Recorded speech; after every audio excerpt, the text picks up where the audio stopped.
Good evening and welcome, everyone. My name is Lawrence Sullivan. I'm director at the Center for the Study of World Religions, and I want just simply to welcome you all to this very special program that we're having this spring, partly to mark our 40th anniversary, the year of the founding of the Center, and also to conduct a series of explorations in what we are calling the Stewards of the Sacred, an examination of the relationship between religion and art.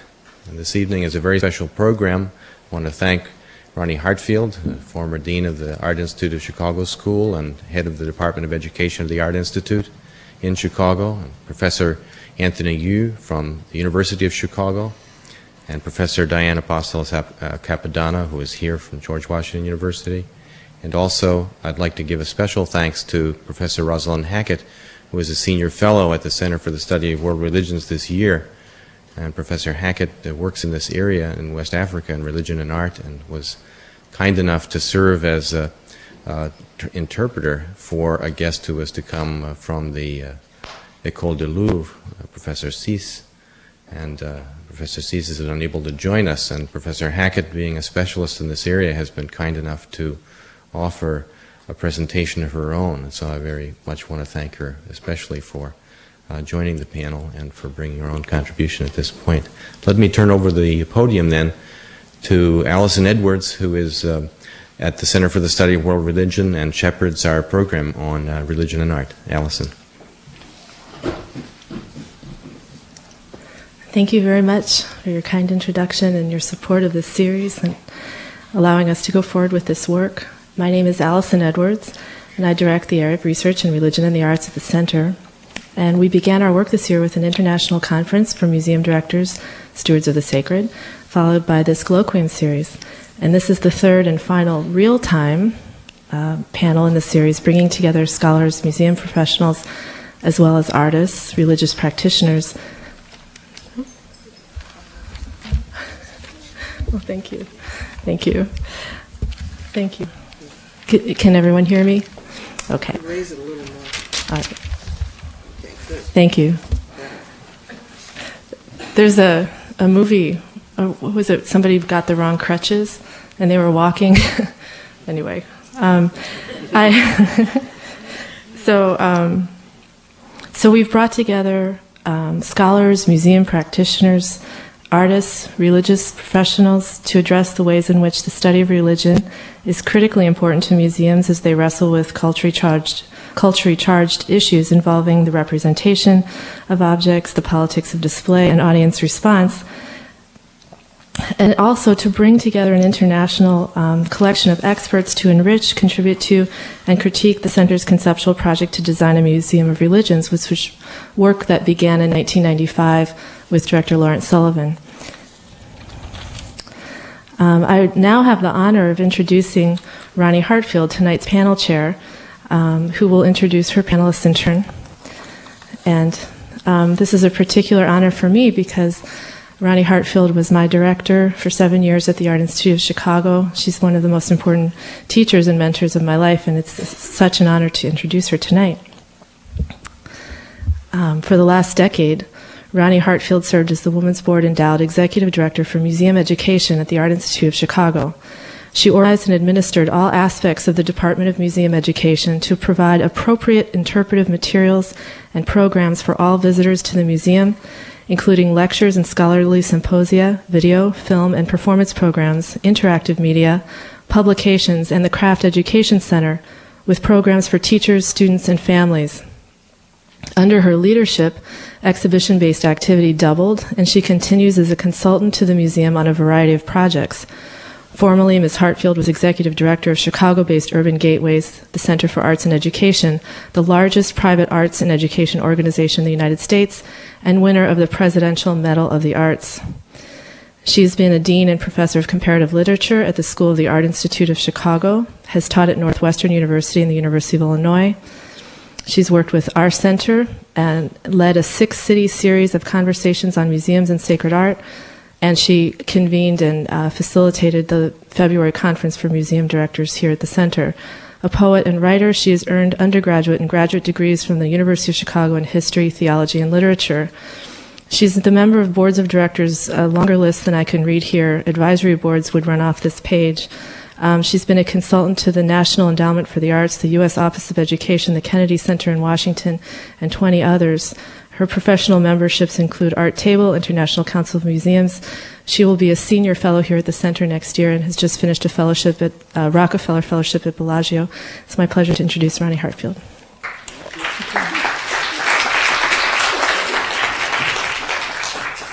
Thank you, Allison.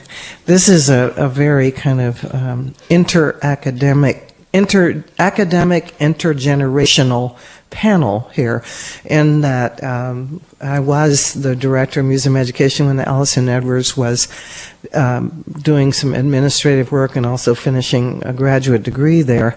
And one of our panelists tonight was my teacher at the University of Chicago and also one of my graduate advisors, Anthony Yu, who is still serving as the Carl Darling Buck Distinguished Service Professor in the Humanities, as well as Professor of Religion and Literature in the Divinity School, and himself teaches comparative literature.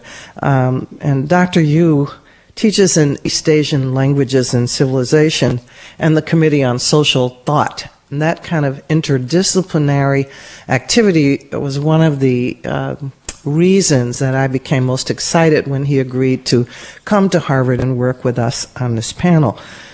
Professor Yu's interests really center on the comparative study of literary and religious traditions. And he's made great contribution to the study of Asian literatures, particularly with his 4-volume translation of The Journey to the West. And I asked him if he would talk with us this evening about the materiality and the sacred, and also I will show, when he finishes talking, just a few slides from that theater piece.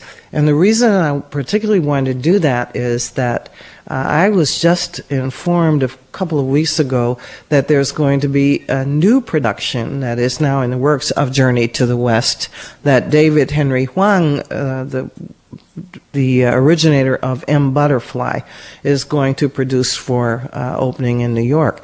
So there's a particular timeliness to that. I want you to get a look at how something that translates from Chinese understandings of the world can be translated into English and then become retranslated as a theater performance. So we're going to do that a little bit. Our second panelist is Diane Apostolos-Cappadona, as Larry Sullivan mentioned, who is an adjunct professor at Georgetown University, and the person who put together this enormously important contribution to the discourse on women in art, the Encyclopedia of Women in Religious Art.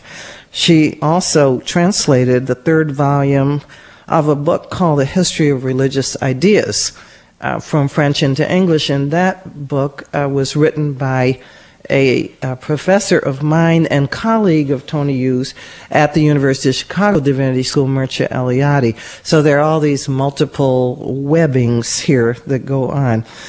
Professor Cappadona not only has taught at George Washington University and Catholic University, but did her own work there, her own studies, and taught at Sophia University in Tokyo.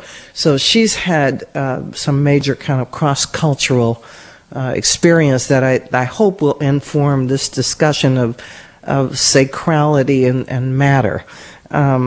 She's well known, particularly to us here, for her work on iconography and Byzantine art. And so she will talk a little bit about that. And I want to say something about our final panelist, Professor Hackett. Because Rosalind Hackett just came through like an absolute trooper when we asked her first to translate for Professor Cissé. When we learned that he really wanted to present in French and not English, we were debating about who could we get to do this, who would really have the capacity to translate somewhat abstruse ideas.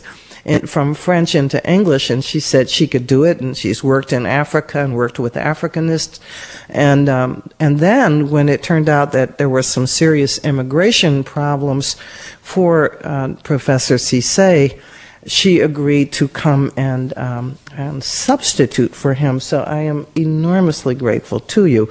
She is, as Larry Sullivan mentioned, currently a senior fellow at the Center for Study of World Religions and a liberal arts fellow in law and religion at Harvard Law School.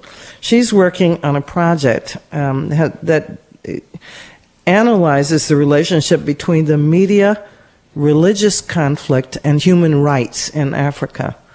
And this happens to be a subject of particular interest to me because I spent a month last fall at the Rockefeller Scholars Center at Bellagio on Lake Como in Italy. And they had not one, not two, but three conferences on these very issues that were going on at the time. And there were a number of people from all over the world looking at exactly those issues. So that's really a wonderful contribution that you can make. She's published widely on religion in Africa, including her 1996 book on art and religion in Africa, and she's taught as well as conducted research at Nigerian universities and has just been named a visiting professor at Central University College in Ghana.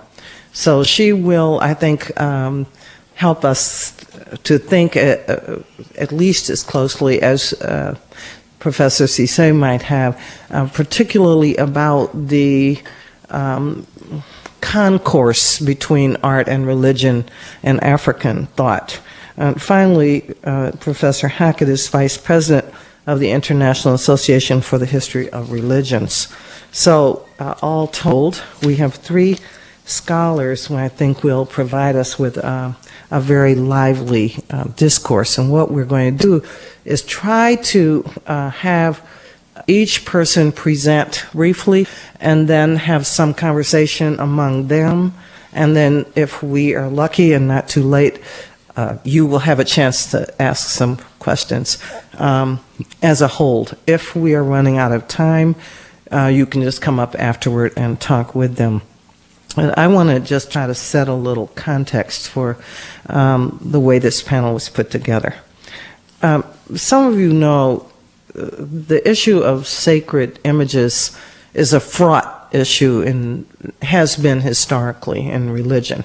And some years ago, I came across this little book illustrated by Ben Shahn, who actually was a professor here at Smith College up the road a little bit, and did some wonderful graphics with this marvelous essay of Maximus of Tyre, who was trying to calm down the dispute about images at the time. And this is what he said: God himself, the father and fashioner of all that is, older than the sun or the sky, greater than time and eternity and all the flow of being, is unnameable by any lawgiver, unutterable by any voice, not to be seen by any eye.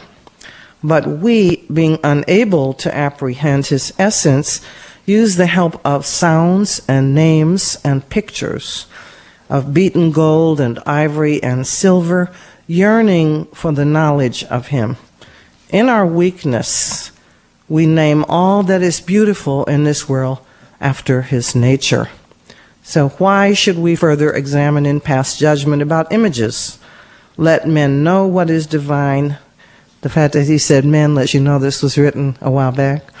Let them know, that is all. If a Greek is stirred to the remembrance of God by the art of Phidias, an Egyptian by paying worship to animals, another man by a river, another by fire, I have no anger for their divergences, only let them know. Now, that set the context of the kind of conversation that locates my own sort of take on this. As a person who studied history of religions and comparative religions for a long time, I have come to believe so strongly that the issue of sacrality in objects, where it resides, who is given the power to assign it, whether that power comes from the community, comes from the artist himself, comes from the viewer as participant in the produced work, and how that power, how that sense of what is sacred is affected or revised or maybe denied by objects being relocated from their originally intended places. Working in a museum for 10 years where there are many, many, many beautiful sacred objects, these questions continue to emerge and reemerge for me. And when I was looking through a number of my old materials for an exhibition we were doing at the Art Institute on the spirituality, I came across this quote from the Mircea Eliade, whom I mentioned earlier, sort of rotated through many of our lives. And this is what he said. Artistic imagery represents the progressive descent of the sacred into the concrete. And that's kind of an interesting statement because it alludes to what we think of as the great sky god and some large presence out there which somehow descends and takes its place here in a concrete form of matter. And Eliade said it, as he said many things, as though that were unquestionable fact. But there are many people who haven't seen sacred images that way. And I wanted to say just, maybe in the interest of time, I'll leave it to our panelists and then I will ask some questions of them. But I think that it's suffice it to say that there is, even in the 21st century, in many diverse religions, quite serious question about the place of the sacred in matter, whether that is natural matter such as stones, mountains, rivers, fire, or in particular for this conversation, whether that is matter that is produced by human endeavor and through human skill. So it's those kinds of questions that I hope we can engage with these very exciting speakers. And I'm going to ask them to speak in turn. First, Professor Yu, and then Professor Cappadona, and then Professor Hackett. Thank you.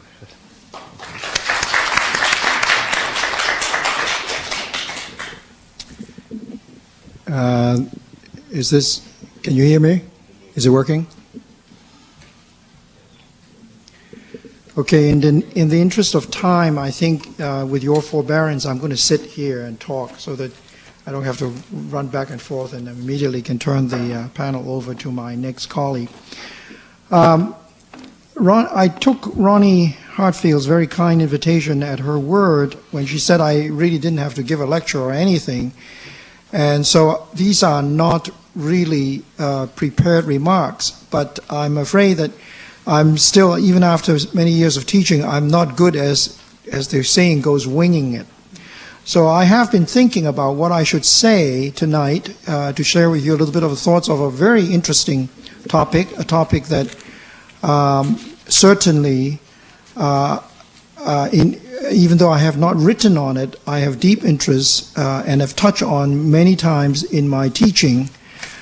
And so I am going to share with you a little bit of sort of the result of nagging thoughts and that I try to gather in the last couple of days in preparation for this quick and brief visit to Harvard.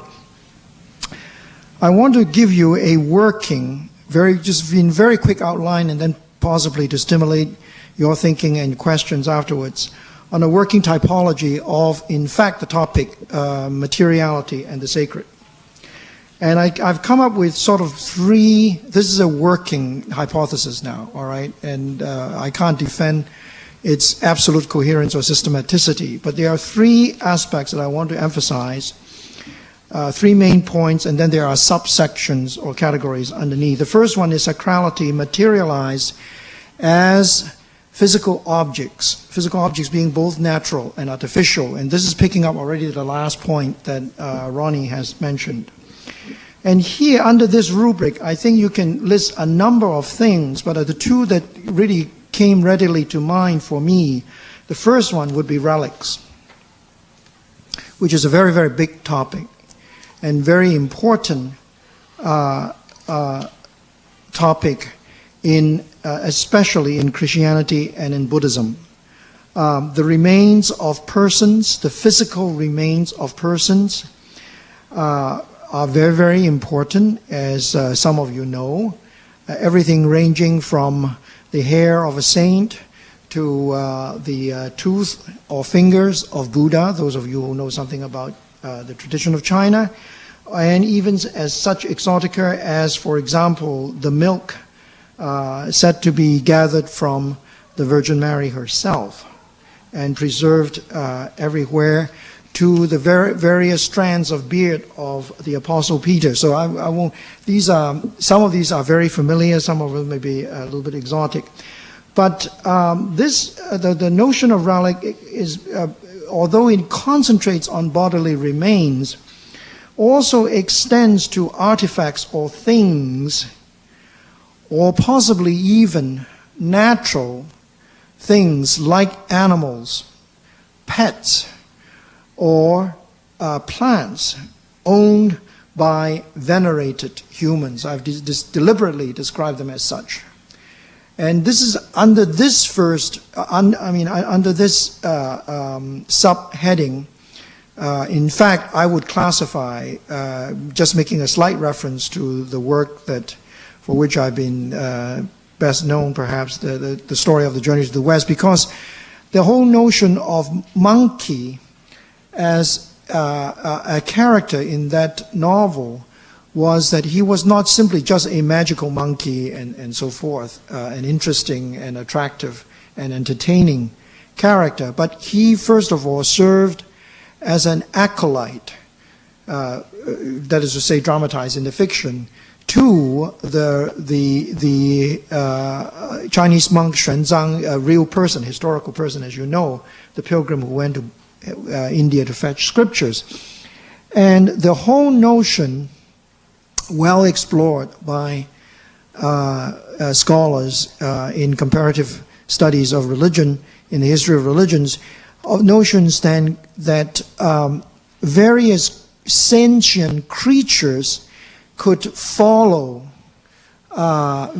saints or exalted religious personalities. This motif, of course, runs very deep in both medieval Christianity, no less than in Buddhism. So St. Francis teaching the birds, lecturing to the birds, or in some of the most favored stories in both Indian and Chinese Buddhism, the Buddha lecturing to subhuman creatures, all right, taming them, enlightening them, teaching goldfishes to recite sutras, or bears and monkeys to follow the path of the Dharma. These are the thing, and these are not conceptions or allegories. They are understood as real creatures receiving enlightenment and so forth. So this is very, very important. Now the second major category under sacrality, materialized as physical objects, would be, of course, the more what we would call today artistic objects. That is to say, icons, images, texts, texts extending to writings, whether the writings could be understood as some form of linguistic science, or writings as sacred designs, talismans. Then also extending out to paintings, and also to the business of sacrament, which is, of course, very important for Christian theology.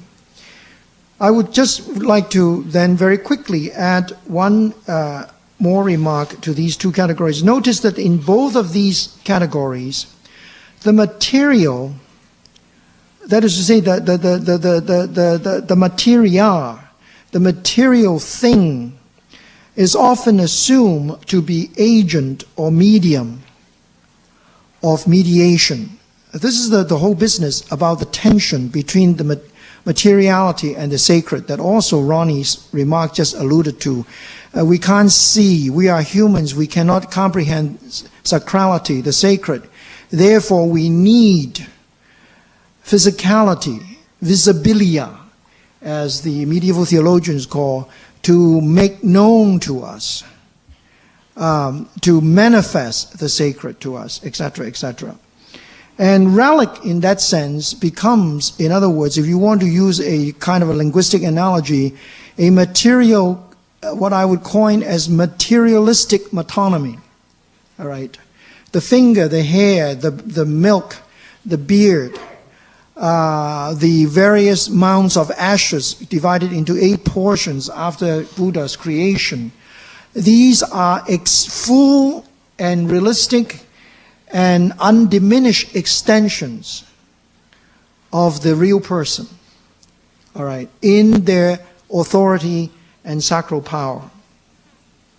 Whereas the icon, and under this, I would group, though one can of course dispute and so forth, I'm not going to go into the definition, I would call that as the material or materialistic metaphor. That is to say that it stands for something. And the idea for example, best maybe illustrated by the Christian sacrament, it's real bread and wine at one level. So the worldly, the aspect, the secular aspect, as Professor Eliade would like to say, remain completely intact. But then there's something else. And the something else, you can fill volumes with that.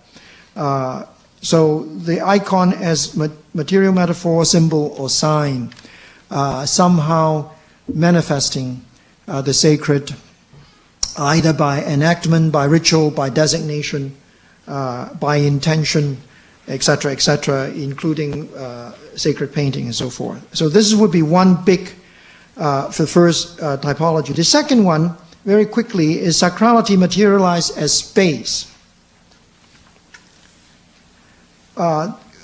Ostensibly, there might be some overlap between the first and second category, but here I would argue that such physical objects as tombs, burial sites, mounds, are valorized not so much as physical objects, though of course they are physical sites, but that the spatial significance of sacrality here becomes fully manifested.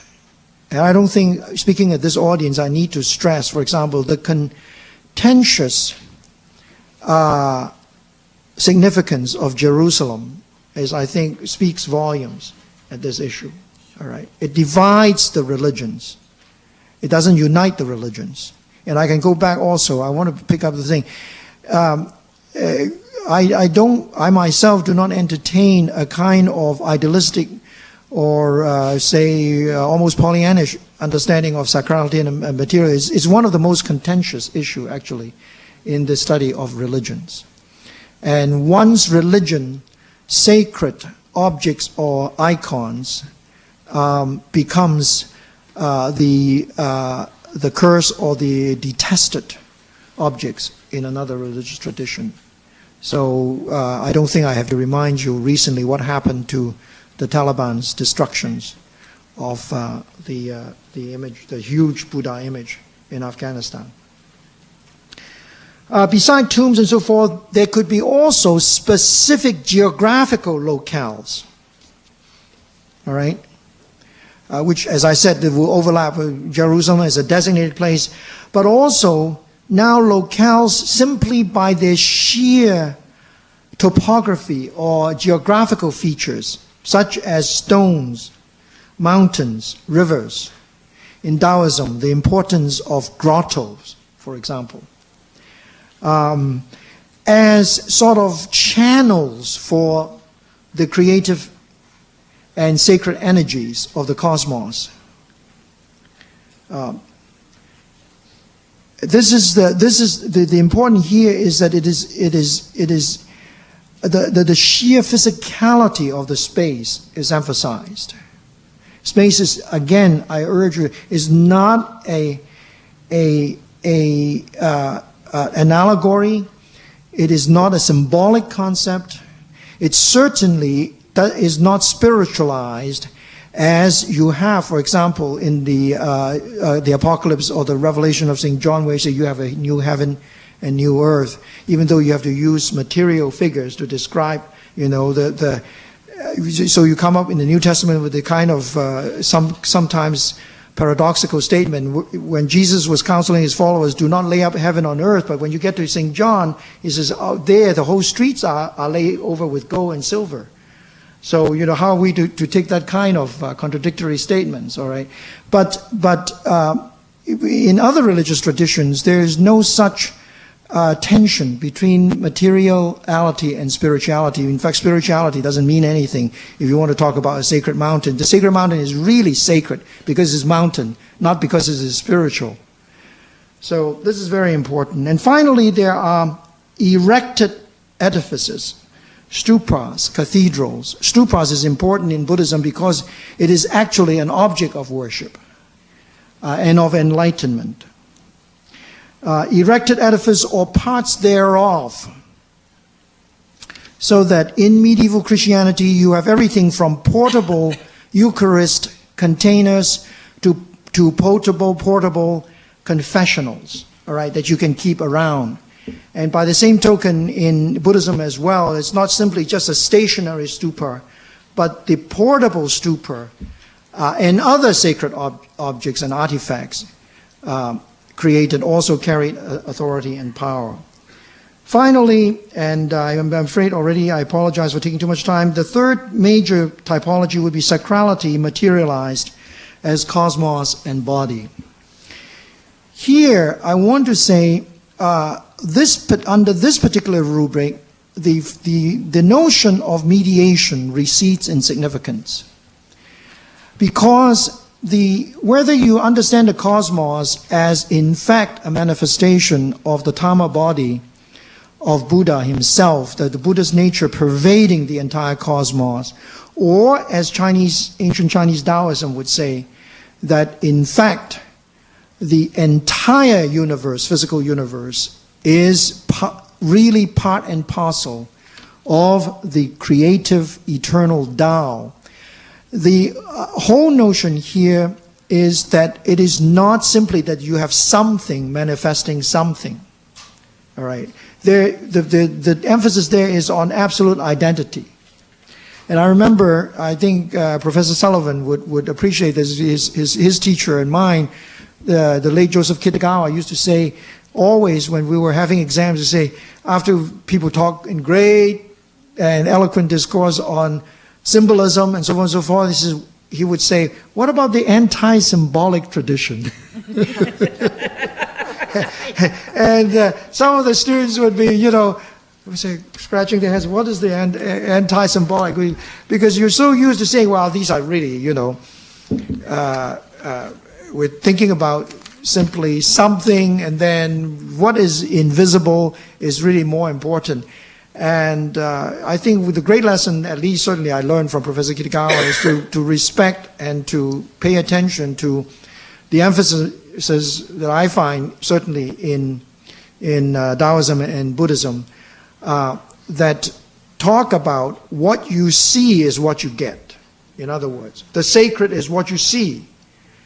All right, that little tiny pebble that is preserved in the rock garden somewhere in a Kyoto monastery is not one whit less sacred than the greatest symbol that you can find. So far, in fact, as I said, the symbolic, the mediatory aspect of materia completely recedes in significance. And it is the importance therefore, of a tradition like Taoism, who emphasizes that this Tao, which then in embodiment becomes certainly the qi, the untranslatable vital energy, and we have contemporary relevance because this is part of the belief of the Falun Gong movement. All right. This is the healing as well as the enabling qi that runs through each living body that you have. And that's part of the sacrality. Thank you very much.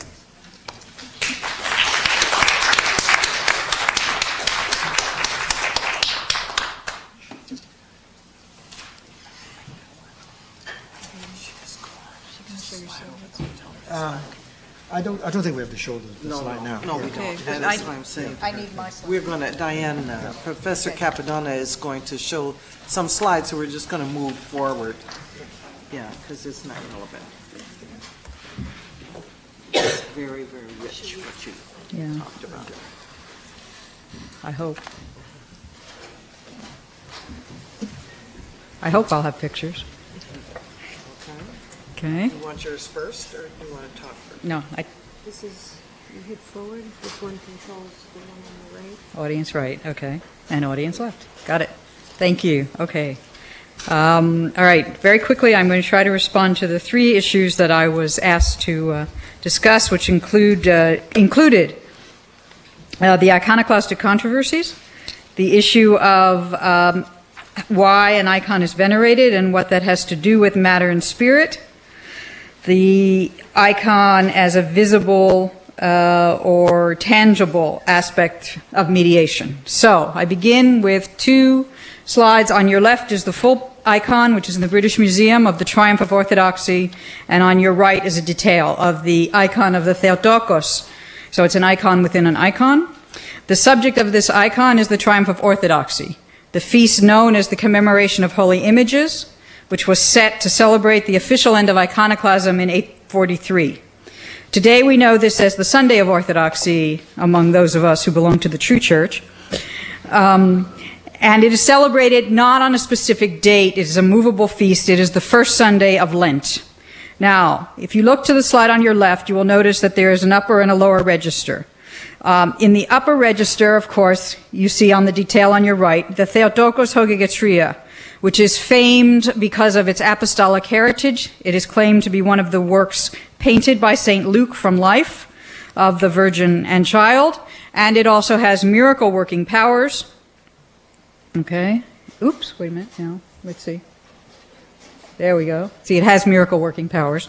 And you see here now a fuller slide of that detail. To the left, to your left, you see the regent Empress Theodora and her son, Emperor Michael III, who would eventually become emperor in his own right. And to your right, you see a series of patriarchs and holy fathers who are important. And at the lower register, you see a series of saints who are important in Orthodoxy during varied times for their writings or teachings or physical acts of martyrdom in protecting of icons. Now, the reason I am beginning with this is because of the following fact, which I find curious, so I ask you to consider it in light of the possibility that in the Eastern Christian world, both theologically, spiritually, devotionally, visibly, that world is fundamentally aesthetic, sacramental, and mystical in comparison perhaps to the pragmatism, legalism, and clarity of the West.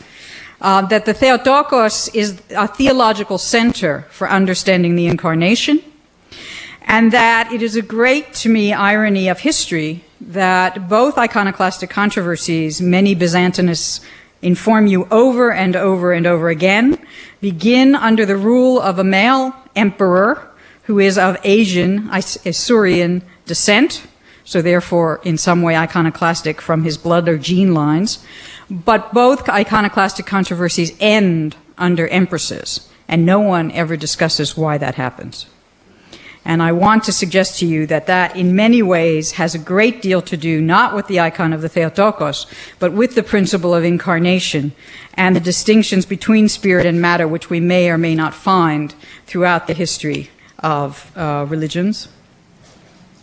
And let me just quickly show you some other icons within icons, as it were. On your left is an icon from the Monastery of St. Catherine's in Sinai, which shows you St. Luke, the evangelist, who we know, first and foremost, of course, as an evangelist, an apostle, a physician, but according to classical Byzantine traditions, both spiritually and devotionally and throughout the liturgies, he is also an artist. And the Theotokos agreed to have her portrait painted after the Feast of Pentecost, and he sets up the prototypes, 3 prototypes, for the images or the icons of Theotokos. And then we begin this whole tradition in Eastern art of the icons of the Theotokos as the centers of miracles, of relics, and the powers therein.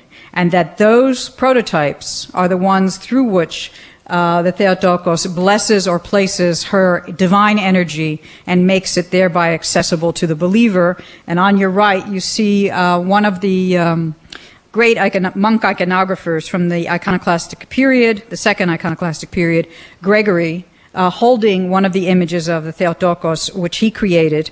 And we recognize, or you should recognize, that one of the aspects that makes an icon an interesting fact or an interesting object or an interesting thing to study is that in many cases the relics of saints were ground up and mixed in with the paints to create the icon. So it's an icon which is also a relic, and a relic which is an icon, and there's that kind of aspect to consider in terms of materiality. And also we have this understanding that it's a window to the soul, but we have this apostolic or important miraculous creation of them, and that builds upon the earlier traditions of the acheropaic images, that is, those not made by human hands. And as many of us here know, this is not just in Eastern Christianity or Western Christianity. This is throughout many of the religions of the world. We have these religious objects, whether they're paintings or sculptures or fragments of things, which the black stone in the Kaaba, which seem to have appeared from nowhere, acheropaic, not made by human hands. 2 of the greatest, at least in the Christian world, of course, are on your left, one of those which becomes the icon of the Holy Face, as it's referred to, and becomes very popular in Russian Orthodox Christianity and theology, which comes from the Veil of Veronica, which in itself is a very interesting concept. That is that Verenike in the Greek, the true victory, the Latin vera icon, the true image.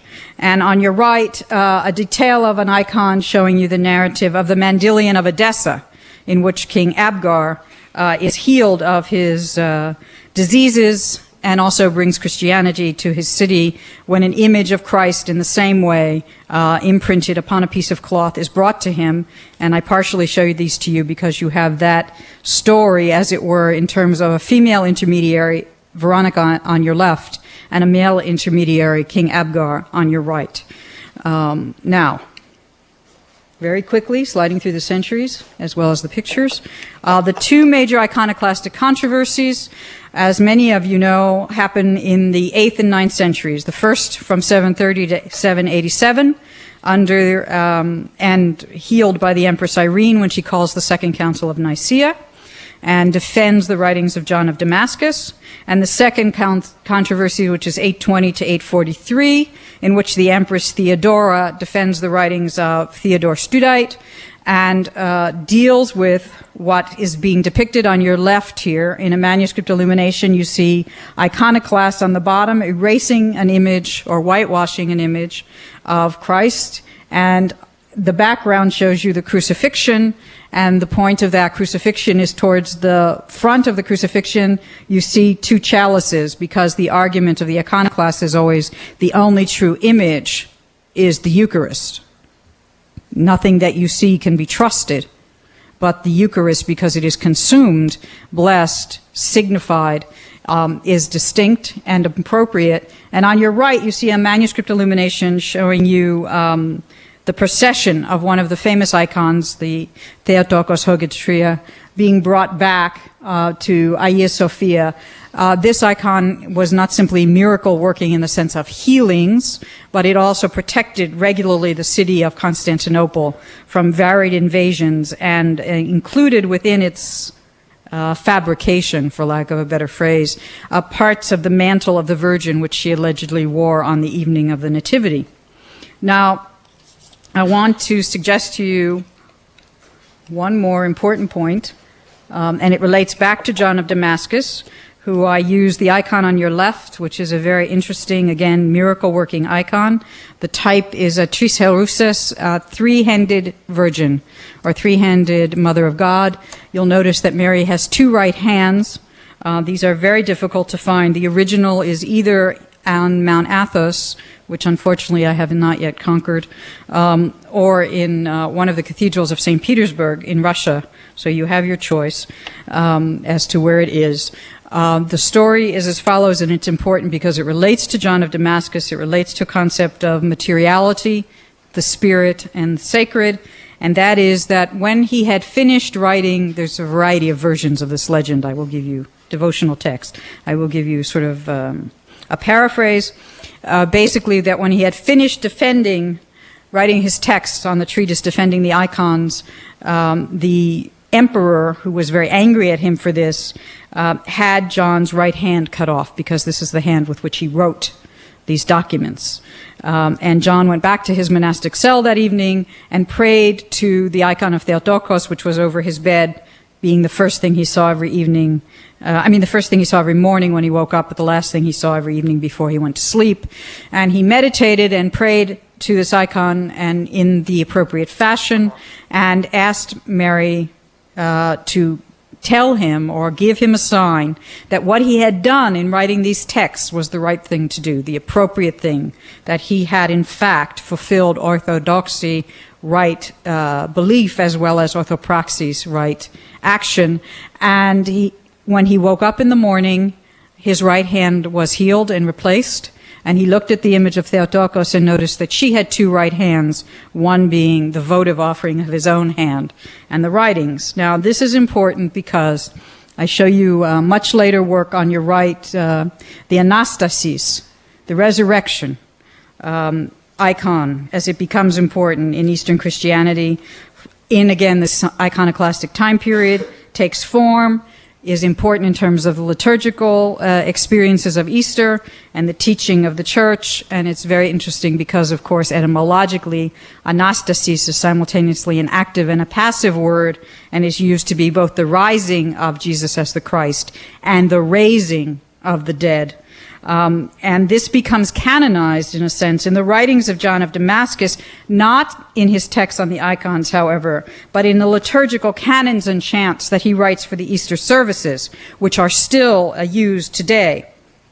Now, this is important because it is John's texts, both his chants and his theological texts, which give us an argument which is used even unto today in many of the Christian traditions about the importance of art. And they center around the iconoclastic questions, which have to do with not necessarily is an image correct, should we have visual possibilities, but the question of Christology, the meaning of who is Jesus as the Christ, the Christian attitude towards nature, and the meaning of redemption in a Christian understanding.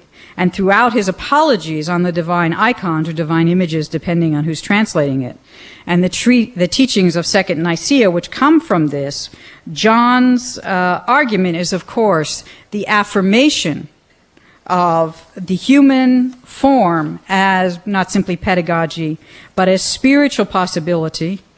You see here the 14th century fresco from the Church of the Caraigiame, the church dedicated to Mary in Constantinople, works which were not damaged by the iconoclast, either Christian or Muslim, but rather had been protected by the Muslim, in quotes, invaders through whitewash, and through 20 years of study have been cleansed and returned to their great splendor. Now, what I want to suggest to you here is that you notice the risen Christ who pulls both Adam and Eve out of purgatory, the inferno, or hell, depending on your theological preference. And he that is the resurrected Christ, is in this great position of whiteness, shall we say. His garment, the mandalas which surround him, and you will notice if you look very carefully at any series of anastases, icons, whether they're portable icons or large ones and frescoed on walls, such as this, the importance of this idea of radiance, this whiteness.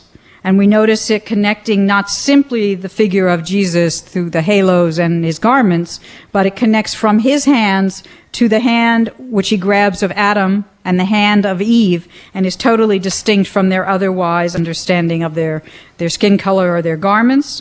The motif then of whiteness, I want to suggest to you, has a great relationship to the idea of matter and spirit. It is the radiance of divine light. And the radiance of divine light, of course, is central to Byzantine theology as the teaching of theosis, which is brought together for us in the writings of Gregory Palamas, who makes the great distinction between the essence, or ousia, of God and the dynamis, or the energy of God. And he affirms to us through both monastic traditions, patristic tradition, and other sources, and becomes then foundational to icons such as this, relating matter and spirit, that human beings cannot know God in his essence, but we can know God in his energy.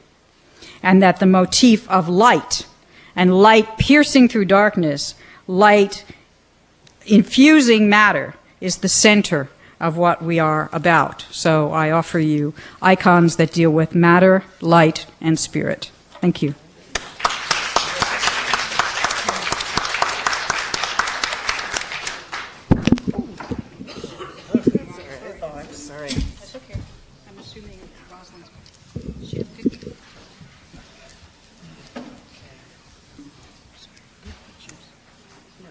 Okay. Are you going to stand here, Professor Hackett? Okay.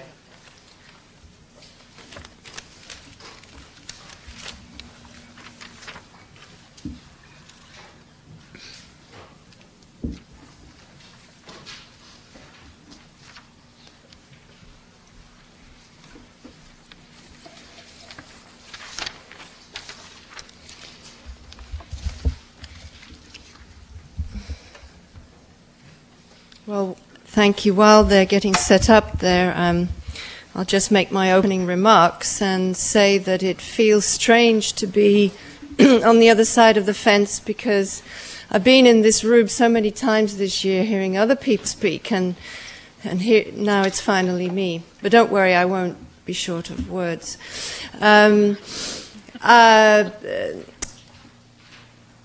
I have been thinking about these issues that Ronnie so carefully and provocatively outlined for us for about 10 years. But I also want to add that I've only been thinking about this talk for 2 days, so you'll be sympathetic if I'm not as coherent as I might be. So that's actually why I decided to do an overhead, so that have some structure. And also I thought I might endear myself to you by giving you a handout, so you've got something to go away with. And just on the point of links, Ronnie doesn't know that there's a long-standing link between Diane and myself. When I first arrived in this country, it was about my second year of existence, this side of the water, and I was living in Washington, D.C., and teaching a course at George Washington with Diane, and Diane was just absolutely wonderful. It's sort of initiating me to American academic life, unofficial, official. And not only that am I grateful for, but I'm also grateful for the fact that I sort of met in the flesh for the first time a scholar of religion who took images so seriously, I mean, as the ultimate. And I had been reared on, as a historian of religion in Britain, that written texts were the ultimate.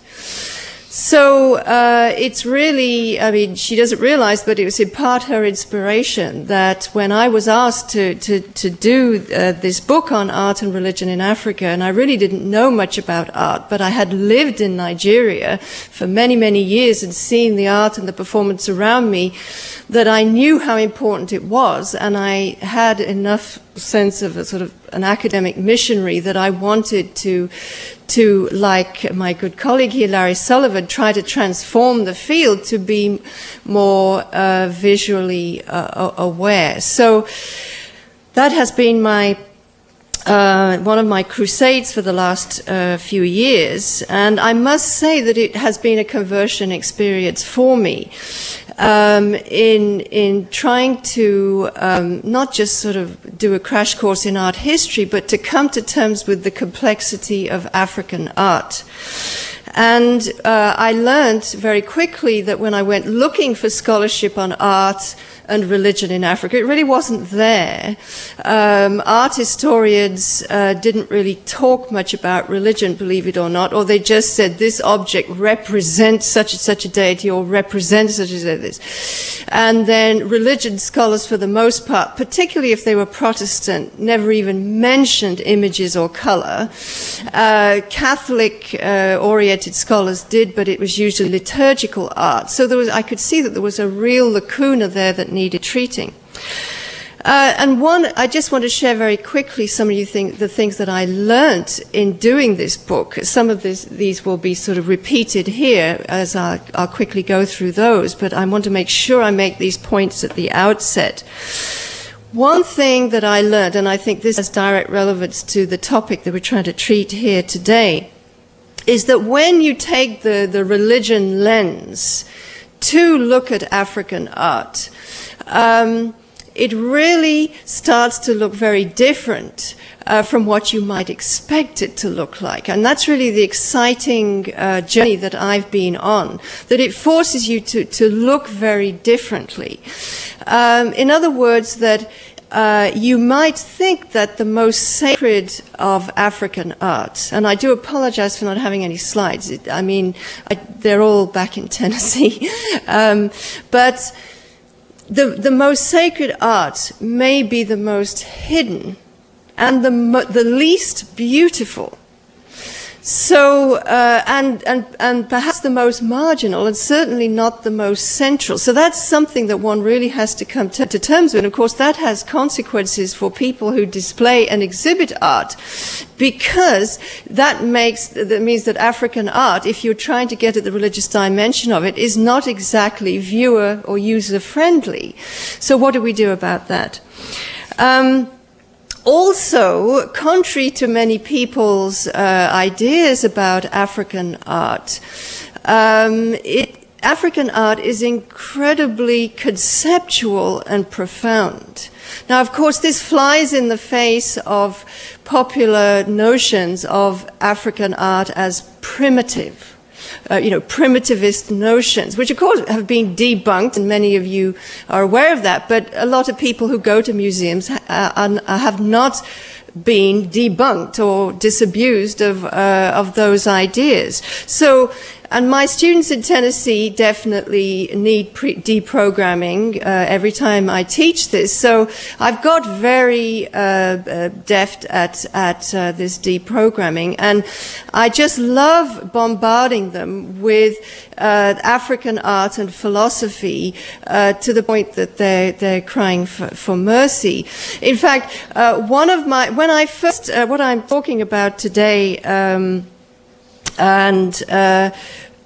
what I want to really underline for you about African art is the second chapter of my book, the chapter that I most enjoy doing. It's on embodiment, envisioning and representing the spirit world. I found that the most challenging and the most difficult chapter to write. The chapter on the arts of power, on shrines, on the rituals of initiation, death, those were sort of easy to write. But this one, on materiality, if you like, on embodiment, on representation, was the most challenging. And I remember that I presented it to my colleagues in Tennessee. my good colleagues in religious studies. And one of them put up his hand at the end. He said, "But Rosalind, this is just too difficult. It's too dense. I expected something simpler. I need some more help." I said, "This is great. This is exactly what I wanted to do, to convey how profoundly conceptual and philosophical African art is." And that doesn't change when you get to, talking about this whole issue of materiality. So, just very quickly, when we approach African art, looking particularly either at religion and art in general, or at this question of materiality, we must go in with an open mind. We can't go in with our dualistic mindset about body and soul, or spirit and matter, because if you look at the philosophical underpinnings in African art, you would see that there's much more conceptual fluidity than we're used to handling. And also, again, the whole debate about African thought, how animistic it is, how religious African people are. I mean, there's a lot I could say about that, but I mean, it certainly led me to re-examine my whole understanding, sort of 19th century ideas of animism. One of the exciting things about doing African art is indeed that you are faced with a whole variety of visual forms and materials to contemplate, which are believed by different peoples to give substance and life to the spirit. Now, some of those you have on your sheet, so that sheet is intended just to give you a quick idea of the diversity of forms that African peoples, and please let me add, I always get a knot in my stomach when I'm asked to talk about Africa in general, because there are, 50 plus countries and a mere 2,000 plus ethnic groups, and so you'll forgive me if I only touch on just a few of them. Now, perhaps the most challenging aspect of what I'm trying to talk about here, and where I had to do some real learning and unlearning for myself, is this whole issue of presentation and representation. Now, there are several scholars who have tried to get at this challenge, that you can't just say African art, that this statue represents this deity. That is far too simplistic. There's a whole range of ways in which this spirit may be represented or made present or may temporarily inhabit that statue, etc., etc. So I found the work of a particular French scholar, Lucien Stéphan, to be particularly helpful here. He has this distinction between representation and presentification. It sounds much better in French than présentification. It doesn't sound too good in English, presentification. But it's about making present the idea of spirit. Now, whether that's a nature spirit, an actual divinity, or an ancestor, and of course, I haven't got time to talk about the cosmological complexity that is at work here. Suzanne Blier also has a distinction in her magnificent work on the Boccio, these sort of power objects from Dahomey. She has the idea of actual and representational power. And then also Stéphan talks about perhaps if instead of looking at what the art represents, if we look at what the art does, then that will help us kind of rethink the relationship between the spirit power and the object. And I think that's been very helpful. And then Robert Plant Armstrong, an anthropologist who focused on aesthetics, he says we need to talk about power rather than the beauty of the object. Now, again, the relationship between the spirit world and the objects, the art objects, is not just one way. This is my next point. You have to see that it is not about just spirits embodying objects. It could be that the spirit could possess a person who then creates an object. I mean, there's also, it could be very multilateral. I'll move on. Activation. Now, yes, right. I'm going to race through the rest. If you look at your sheet, the figure, the dramatic power figure on the left, from Congo, these sometimes called fetish figures, but that's politically incorrect. It works in French, fétiche, but it doesn't work in English. We can't talk about materiality and divinity without talking about the processes of activation. And these are highly developed and well studied in Africa about how an object is made to become activated. One of my Nigerian colleagues, Roland Abiodun, he talks about how art is like a transformer, an electrical transformer, that it takes the electrical force and redistributes it. I mean, that's a wonderful modern metaphor to describe this. But there are things that you have to do to the transformer in order for it to be able to take that power. So, and again, Mary Newton Roberts talks about how the the power may be temporary, it may be cumulative, it may be erratic, it may be transient. So again, that's a whole other area to look at. We can't just assume that once the spirit goes into an object, it stays there. Absolutely not. Her notion of containment and secrecy is very important. Pots are a wonderful metaphor as well as visual form of how material can contain a spirit or divinity. There we go. There's a lot one could say about African aesthetics. And again, the links between aesthetic responses by Africans or by Westerners and spiritual experiences, what people know about the spiritual quality of that object and how that informs their aesthetic experience. I think that's, again, another very important area to discuss if we're looking at how you transfer African art to Western contexts. There's been a lot of wonderful scholarship and discussion about, and this is particularly relevant to what we're discussing today, about the personhood and the thingness of art objects in Africa.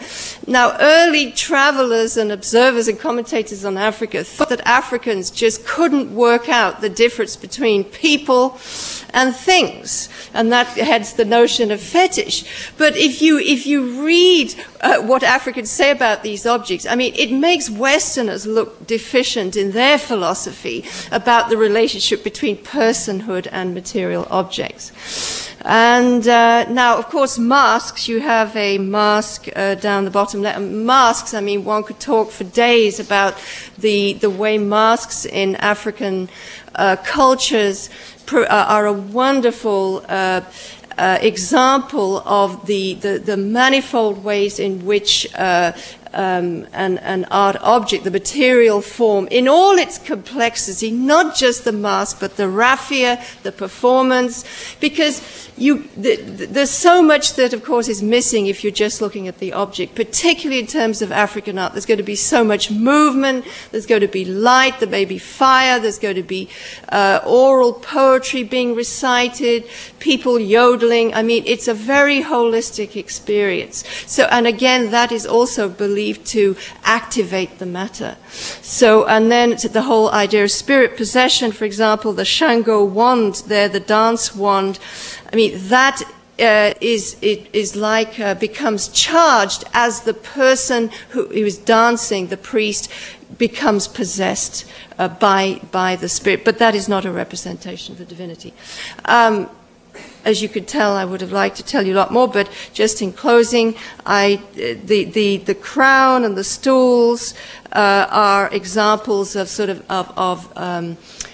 aniconic forms of representation. And the top one, I just wanted to show you that, the wonderful, this is a Senufo design which appears on cloth that tourists buy.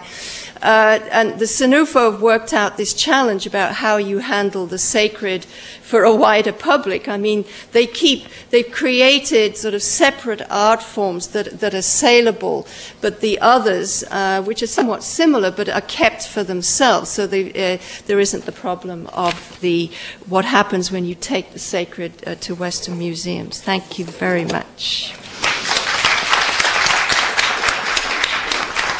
This is really cruel to these speakers to confine them to such a short space of time. But we were ourselves, because of the prior lecture, a little bit short in time now. Is it all right, Allison? I think Allison did we go on to 8:30? Or how much time do we have now?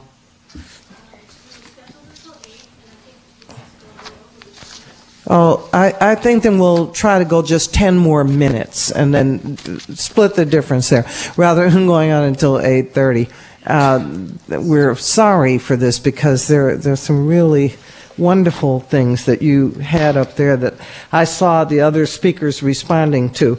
And I thought just we could look at quickly maybe 3 things that everybody alluded to in their talks. And one has to do with the last thing that you talked about, Rosalind, which has to do with power in objects. And one of the major questions that we began with was where power in objects inheres, expanding it from the talks that were given.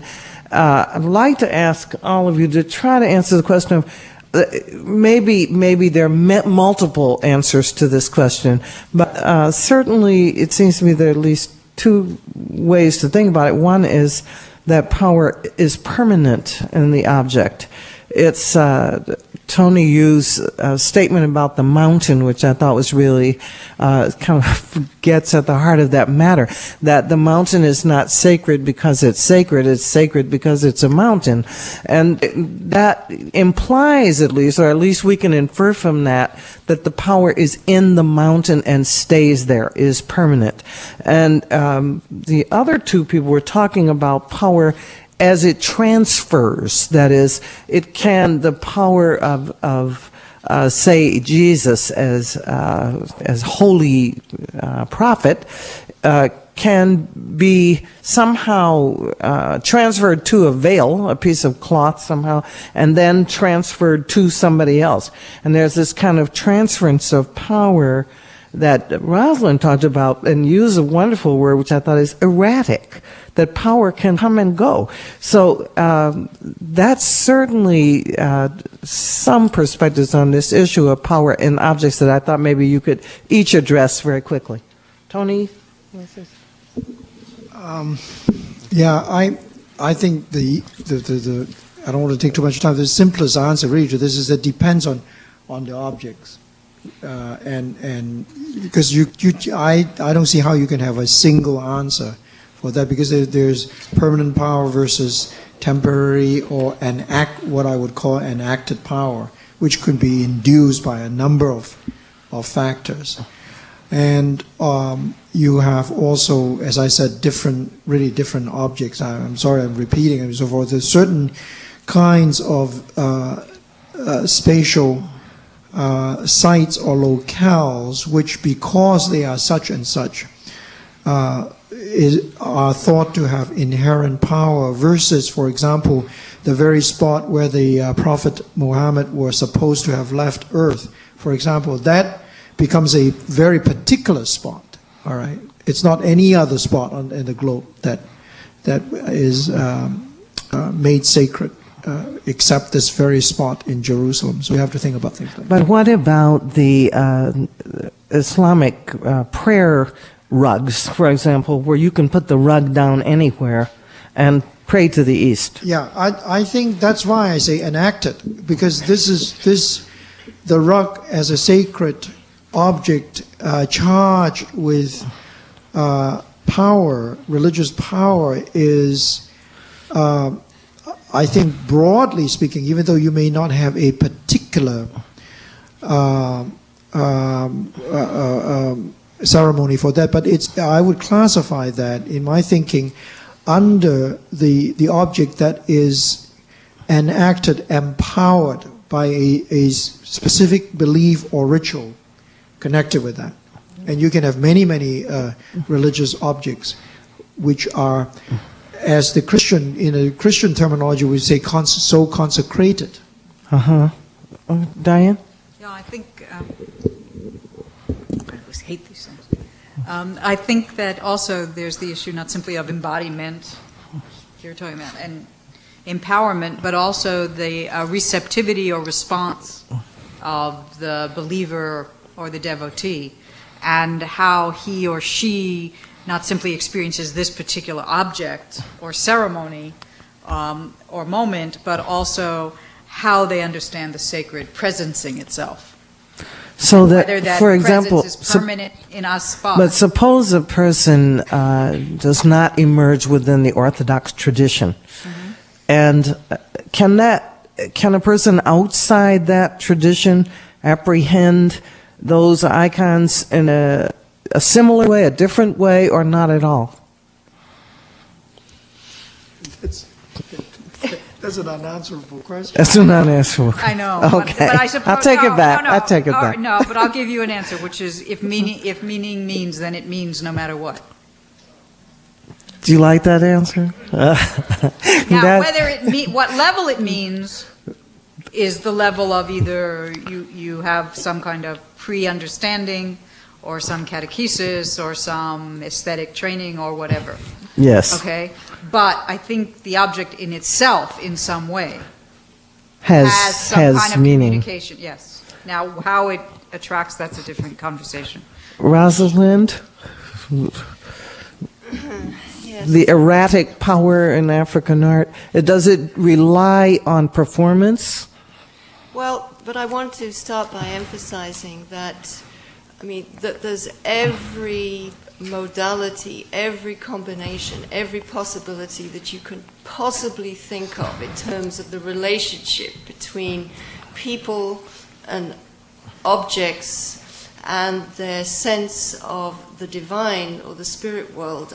Every single configuration is possible, and I haven't got time to outline them all. So there's permanence, there's the cumulative, there's the in and out, the erratic, that is dependent upon ritual context or performance. There's that which would be highly controlled, that which would be more situational. And I think that we have to remember again that African art is very much communal art. But that doesn't mean that the community would all be in agreement about the sacrality of a particular object. The ritual specialists may have different understandings of it, whereas and men too may be trying to posit that this is a very sacred object, but the wives or the women may know that it's such a person underneath the mask. There's the playfulness about what is real or what is unreal.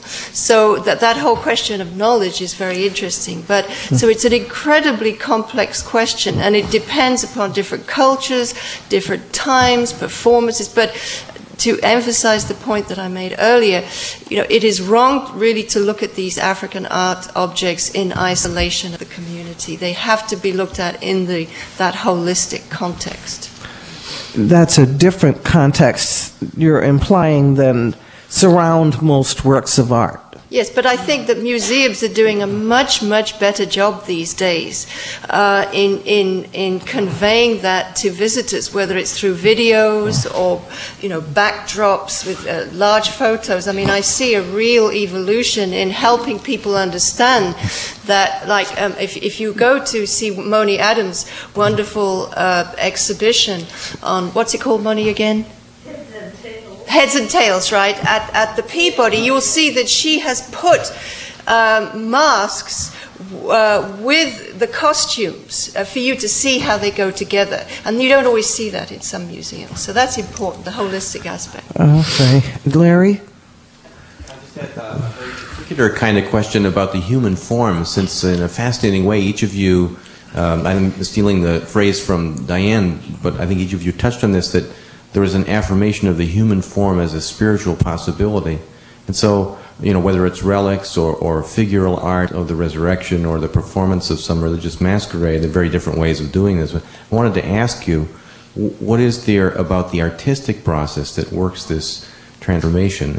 And maybe as a codicil to that, is this something particular to the artist, or does the artist exemplify a process that's more broadly shared in societies or art traditions that you're familiar with? Well, very quickly, I would say that actually, particularly in the cases of masks and masquerades, I mean, the artist works to disguise the human form. I mean, to create an ambiguity which conveys that border zone between human and spirit worlds.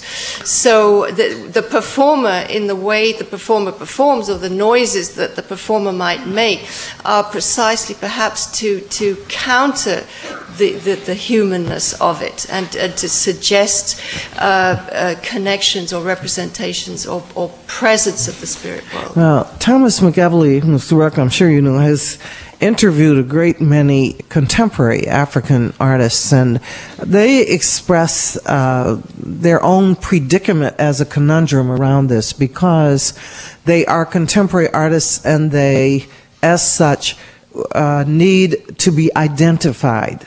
This is my work, Robert Gabon. That's what I do. And I'm having a show under that name. And this is very, very new in African art. And many of them said that they feel very nervous about this new way of constructing themselves as individual artists, somehow valorizing the individual activity more perhaps than the expressive for larger purpose.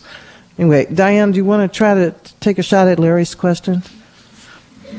And then we'll get Tony's answer and we'll say goodbye. My simplest answer to Larry's question is, if I was being specific about being Byzantine, as opposed to all the world religions we could talk about, that in that case, the artist is a monk, traditionally, and there is a long training period, not simply in learning how to make icons, but to make an icon requires a fasting and a prayer experience, meditation for a great deal of time. There are set rubrics, so that in that case, then the artist, it's not an individual, the artist is a vehicle for something greater than him or herself. And it becomes like the making of a mandala, in that it becomes a prayer experience. A journey. It's a spiritual journey within the framework of art. Right. And in that case, I think it's distinct from looking at something like a Michelangelo or a Fra Angelico. So that has a very specific definition, so I can answer you quickly that way. Okay. Tony? Yeah, well, I think Larry asked a very good question, but again, I think it is so complex, because it runs I think your question can be answered running the spectrum of everything from the notion that this is great art, the religious power or element in it is only accidental, to just the opposite. That is to say, the nameless person chiseling stone for the Gothic cathedral is simply wanting to do the best possible job in that little piece of wall that he's working on. And at what moment an act of religious devotion then is attributed artistic value? I mean, that's a whole different complex of interpretation of the development of a historical process.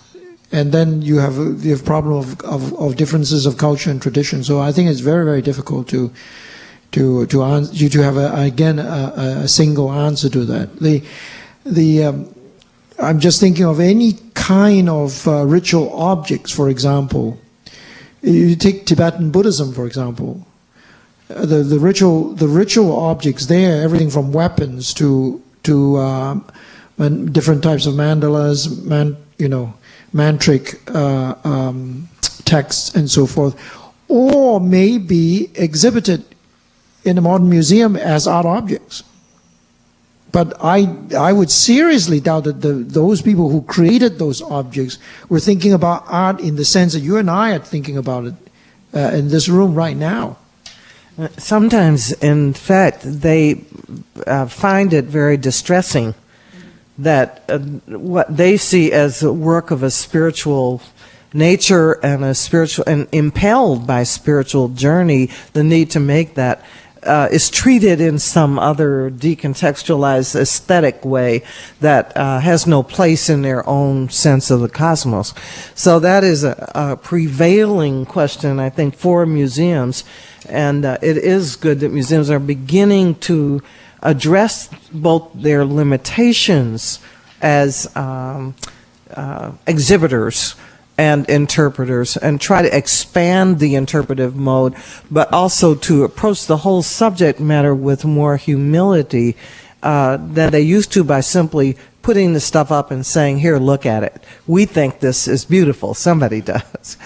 Anyway, I am so sorry that we're out of time. I hope you'll join me in thanking this really wonderful panel for being here with us this evening.